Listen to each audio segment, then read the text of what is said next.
Hello दोस्तों। आज हम पढ़ेंगे ओम स्वामी की किताब प्राचीन मंत्र विज्ञान, ऋषियों का ज्ञान, the ancient science of mantras. अध्याय 15, मंत्र जाप की प्रक्रिया। आपने अपने मंत्र का चयन कर लिया। अब उसका आह्वान करना जानते हैं और उसे जागरूक करने या उसमें प्राण भरने की प्रक्रिया से भी अवगत है। अब आप मंत्र साधना के सबसे मुख्य आयाम मंत्र जाप की प्रक्रिया पर पहुंच गए हैं। मंत्र जाप के समय साधक बहुधा यह गलती करते हैं कि वह मंत्र का जाप बिना किसी भावना के करते हैं। ऐसे जाप का साधक को कोई लाभ नहीं होता। मैंने वर्षों के परिश्रम और अभ्यास से यह सीखा है। मैं विभिन्न साधनाओं के सभी चरणों का निष्ठापूर्वक पालन करता था, जब भी विधि अनुसार करता था, किंतु मुझे मेरे जीवन का दृष्टिकोण में किसी भी परिवर्तन का अनुभव नहीं हुआ। अंततः मुझे समझ में आया कि मंत्र साधना में जप की गुणवत्ता और मात्रा दोनों महत्वपूर्ण है। किसी भी मंत्र का हजार या लाखों बार जाप करने से आध्यात्मिक प्रगति नहीं हो सकती। मंत्र जाप में गुणवत्ता होनी चाहिए। जैसा मैंने पहले भी कहा है, श्रद्धा और विश्वास मंत्र साधना के पथ पर सबसे अधिक आवश्यक है। श्रद्धा और विश्वास आध्यात्मिक प्रेम के समान है। जब आप किसी से प्रेम करते हैं, तो आपको समय का पता नहीं चलता। आपको बिल्कुल भी निरस्ता का अनुभव नहीं होता। प्रेम के बिना आपकी साधना मात्र रूखा परिवर्तन बन रही जाती है, जिसमें आप यंत्रवत विधिया करते हैं। ऐसा करने से आप और अधिक क्रोधित और कठोर हो जाएंगे।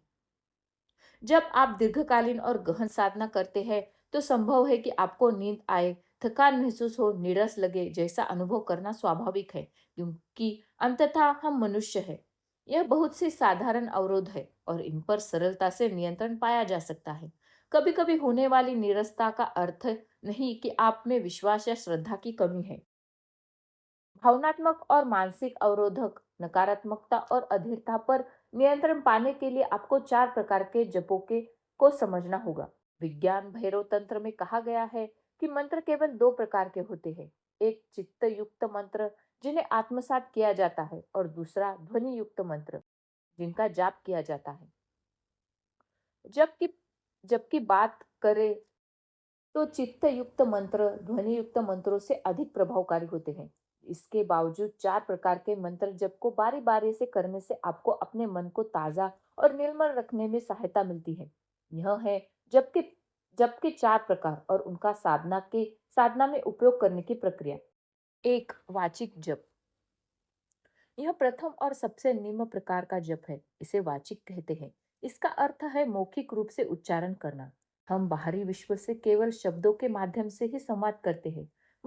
लिखित या मौखिक हो, उन्हें वाचिक ही माना जाता है।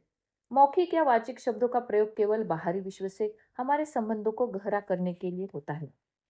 अपितु मंत्र साधना एक आंतरिक प्रक्रिया है। मित्रों का झिंगुर की तरह जोर से जप करने से हम अपने आंतरिक विश्व से नहीं जुड़ सकते। मंत्र योग में सभी स्तोत्र, स्तुतियां, भजन और कीर्तन जोर से गाई या बोली जा सकती है, क्योंकि इनमें से भक्ति और मंगल उत्सव की सकारात्मक भावना जागृत होती है। किंतु मंत्रों का जाप हमेशा आंतरिक होना चाहिए, बिना एकाग्रता गवाए। मंत्रों का मन में जप करना कठिन है और इसके लिए बहुत अभ्यास की आवश्यकता है। वाचिक जप आपके आसपास के सभी लोगों को सुनाई देती है और यह वैखिक या भौतिक चेतना का प्रतीक है। दो, उपांशु जप। उपांशु का अर्थ होता है फुसफुसाना। इस प्रकार के जप में केवल आपके ओठ हिलते हैं, वह भी बहुत ही हल्के से। जब आप मंत्र को फुसफुसाकर बोलते हैं, तो स्वाभाविक रूप से आपकी एकाग्रता थोड़ी अधिक होगी। मंत्र साधना का मूल नियम है कि आप अपना मंत्र किसी और को नहीं बताएंगे। उपांशु जप में आप इतनी सावधानी से मंत्र बोलते हैं कि उसकी आवाज केवल आप ही को ही आती है। उपांशु जप वाचिक जप से अधिक श्रेष्ठ है और मानसिक चेतना का प्रतीक है। तीन, मानसिक जप। इस प्रकार के जप में आपकी आवाज बिल्कुल बाहर नहीं आती और आपके ओठ भी नहीं हिलते। मानसिक जप के विषय विषय में एक अवधारणा यह है कि इसमें मंत्र को मन में ही जोर से बोला जाता है। यह मानसिक जप नहीं है। मानसिक जप की सही प्रक्रिया यह है कि आप मंत्र के हर एक शब्द का ध्यान पूर्वक स्मरण करें। यदि आप मंत्र का केवल मन में ही मन जप करते हैं, तो आप देखेंगे कि शीघ्र ही मंत्र के साथ साथ आपके मन में लाखों विचार आने लगते हैं। यह प्रभावकारी नहीं होता। किंतु यदि आप मंत्रों को एक एक शब्द करके याद करेंगे तो आपकी एकाग्रता और अधिक उत्कृष्ट होगी। स्मरण के द्वारा आप मंत्र से उत्पन्न ध्वनिक ऊर्जा को आकर्षित कर सकते हैं। मानसिक जप वाचिक जप से 10 गुना अधिक प्रभावकारी होता है। यह बौद्धिक चेतना का प्रतीक है। महत्वपूर्ण बात यह है कि ध्वनि का संबंध पश्चाती अर्थात अर्थात देखी गई वस्तु से है, मौखिक से नहीं। मानसिक जप से आप मंत्र को मन की आंखों से दृष्टिगोचर करते हैं। 4 अजप ऐसा जप वास्तव में किया नहीं जा सकता। चौथे प्रकार के जप को अजप कहा जाता है। इसका अर्थ है कि जिसका जप नहीं किया जाता। इस स्थिति में यह सचेत क्रिया नहीं रह सकती। यह तो आपने आप होता है। जब आप लंबी अवधि तक निष्ठापूर्वक और एकाग्र चित्त होकर अपने पहले 3 प्रकार से मंत्र का जाप करेंगे तो स्वाभाविक रूप से चौथे चरण में पहुंच जाएंगे।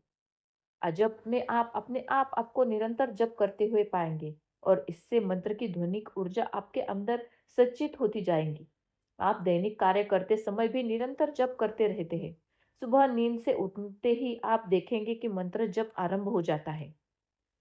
कुछ शास्त्रों के अनुसार अजब की स्थिति में आप नींद में भी मंत्र जप करते रहते हैं। मैं इससे सहमत नहीं हूँ क्योंकि तथ्य को प्रमाणित करने के लिए मेरे पास कोई वैज्ञानिक आंकड़े नहीं है। मैं स्वयं उसकी इसकी पुष्टि करने में असक्षम हूँ। योग निद्रा या स्पष्ट स्वप्न के समय मंत्र जाप करना संभव है और मैंने स्वयं इस पर प्रयोग करके देखा है। किंतु मैं इस विषय की गहराई में नहीं जानना चाहता क्योंकि यह पुस्तक विशेष वस्तु या मंत्र योग से संबंधित नहीं है। अजप अतिक इंद्रिय चेतना का प्रतीक है। वाचिक और उपांशु जब ध्वनि युक्त मंत्र की श्रेणी में आते हैं, जबकि मानसिक और अजप चित्त युक्त मंत्र की श्रेणी में आते हैं। मंत्र वही रहता है, पर आपके जप करने की प्रक्रिया से अंतर आ जाता है।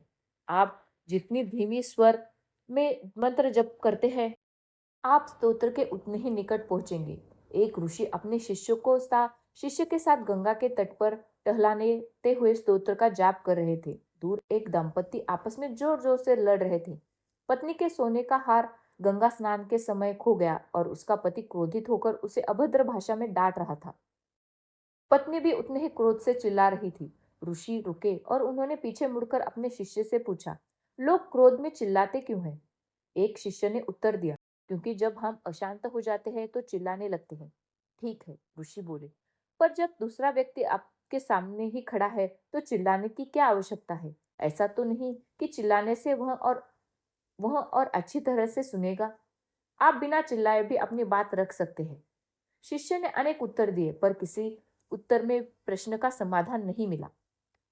अंततः ऋषि बोले, जब दो व्यक्ति एक दूसरे से बहुत क्रोधित होते हैं तो उनके हृदय एक दूसरे से दूर हो जाते हैं, उनकी भावनाएं विभाजित हो जाती है और उनके बीच आ जाती है। उस दूरी को पार करने के लिए वह जोर से चिल्लाते हैं। उनके क्रोध के साथ साथ उनकी आवाज भी तेज हो जाती है। वह एक दूसरे की बात सुनना बंद कर देते हैं। उनको लगता है कि चिल्लाने से ही वह अपनी बात दूसरे व्यक्ति तक पहुंचा पाएंगे। किंतु जब दो व्यक्तियों के बीच प्रेम होता है तब क्या स्थिति होती है? वह एक दूसरे पर चिल्लाते नहीं बल्कि धीमे स्वर में बातें करते हैं, क्योंकि उनके हृदय बहुत निकट होते हैं और उनके बीच कोई दूरी नहीं रह जाती। जब प्रेम और भी अधिक गहरा हो जाता है तो वह एक दूसरे से बहुत कम बोलते हैं। वह फुसफुसाते हैं, कम शब्दों में अपने मन की बातें कहते हैं। उनके बीच प्रेम गहरा और समृद्ध हो जाता है। एक समय के बाद वह बिना कुछ बोले ही अपनी भावनाएं व्यक्त कर देते हैं। मौन शब्दों से अधिक प्रभावित हो जाता है। जप के साथ भी ऐसा ही होता है। आप जैसे जैसे भगवान या अपने देवता के साथ गहरा संबंध स्थापित करेंगे, जब आपके जीवन का अभिन्न अंग बन जाता है। आप अपने देवता के लिए रोएंगे, हंसेंगे, उससे बात करेंगे, आप प्रेमी की तरह उन्हें पुकारेंगे। किंतु जब आप भौतिक स्तर पर कोई भी मंत्र साधना अपनाते हैं, जहां तक आप संभव हो केवल तीसरे प्रकार अर्थात मानसिक जप करें। यदि साधना के समय आपको थकावट हो या नींद आने लगे तो वाचिक या उपांश जप करना आरंभ कर दे। जब आपका मन वाचिक जप से ऊर्जित हो जाए, वापस मानसिक जप पर लौट जाए। मंत्र जप को सजगता और जागरूकता के साथ करने की यही सबसे श्रेष्ठ पद्धति है। यहाँ पर हमारा यह अध्याय समाप्त होता है। मिलते हैं